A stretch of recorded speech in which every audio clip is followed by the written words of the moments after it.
The National Testing Agency has released the CUET PG Provisional Answer Key 2022 and question papers.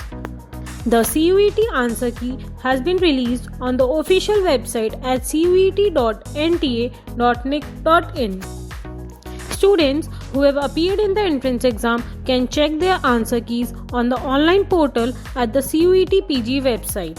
Candidates can raise objections against the CUET 2022 answer key till September 18 by using their application number and password. Check out this video to know the step-by-step procedure of how to challenge the CUET PG answer key. Visit the official website of CUET PG, that is cuet.nta.nic.in. Click on the CUET PG 2022 display question paper and answer key challenge. A login window will open. Enter the application number, date of birth and security pin and click on the sign in tab. CUET PG answer key will appear on the screen.